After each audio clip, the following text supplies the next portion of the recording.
preschoolers added to the list of beneficiaries under government's Uniform Assistance Program. We have started this year after listening to the plea of principals and other residents last year that we should look into that direction. Details to this story and more in the National Report.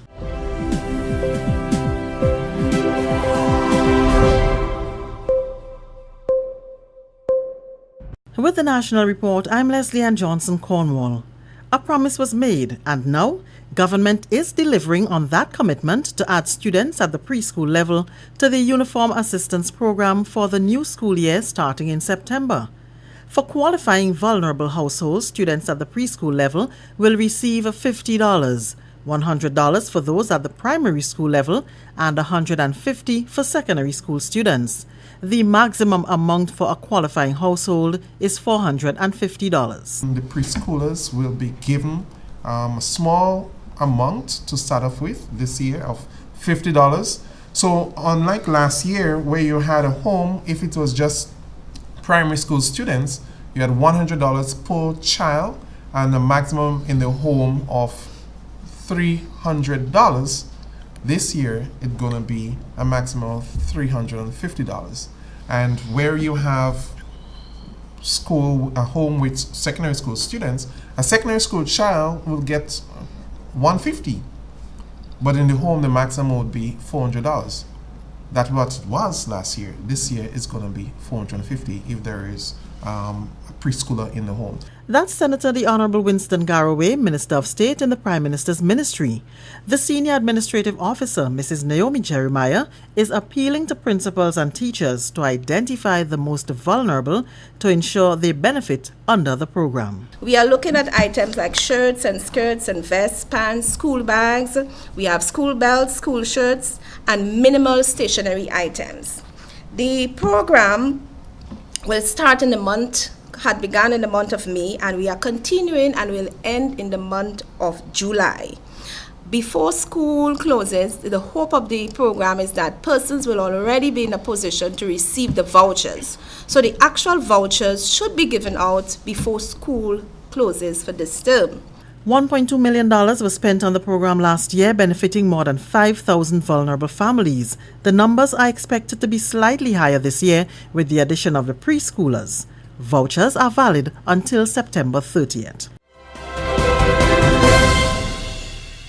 The 2017 June 1st to November 30th hurricane season is seeing some proactive moves from the ministry responsible for disaster management.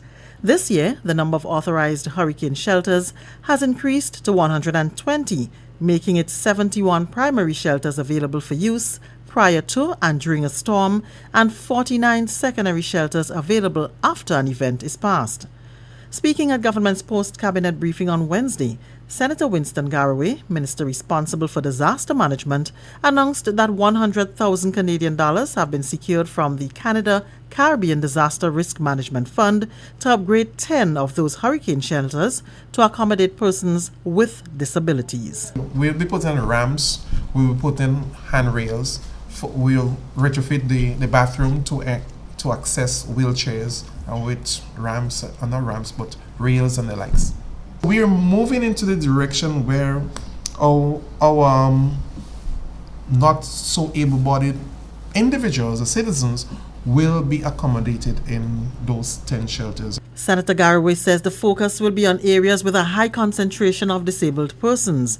Among the centers targeted are the St. Andrew's Anglican Secondary School, the Westerhall Secondary School, and the Community Center in New Hampshire. It is designed to have it around the country.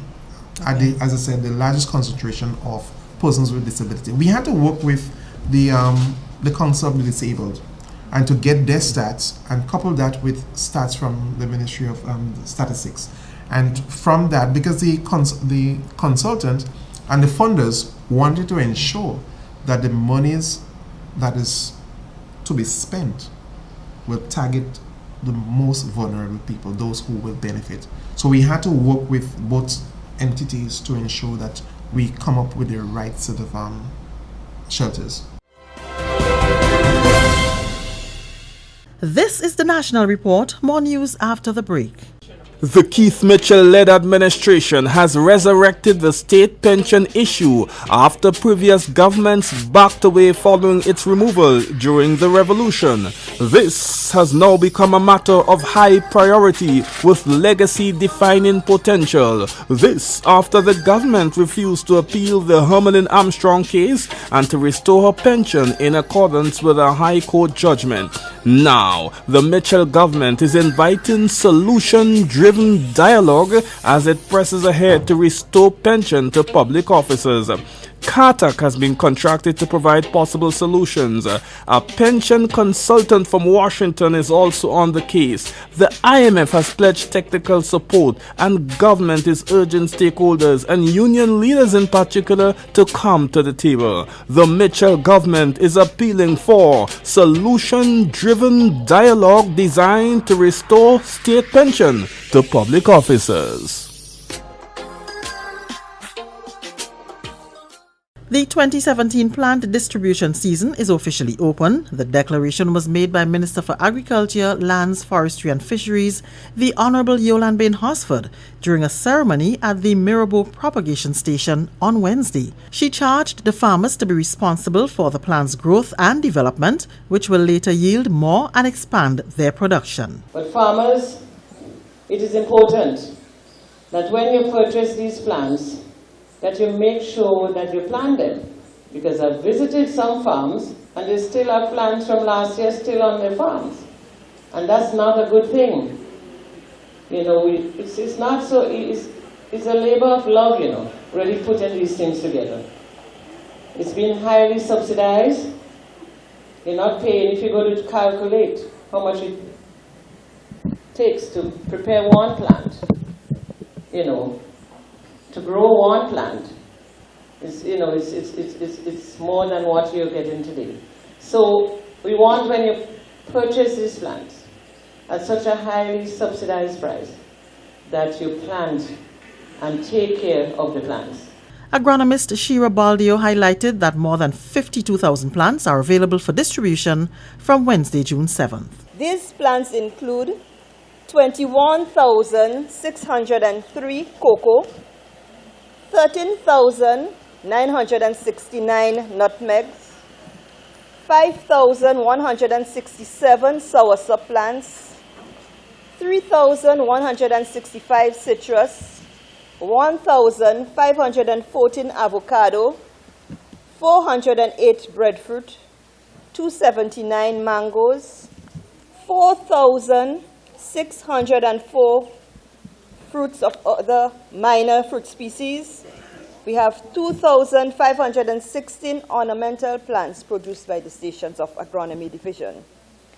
We also have 7,418 plants available, and these were produced by the Spice Project at the Ashenden Station. 5,500 of that being clove, and 1,500 cinnamon, with the others being the smaller species. The ceremony was attended by Parliamentary Representative for St. Andrew North East, the Honorable Delma Thomas, as well as representatives from the Chinese Embassy, CARDI, ICA, the GCA, and GCNA. A 29-member team from Carriacou and Petite Martinique is in Grenada for the CIBC FCIB Inter-Primary Schools swim meet. The students arrived here on Tuesday ahead of the competition on Thursday and Friday.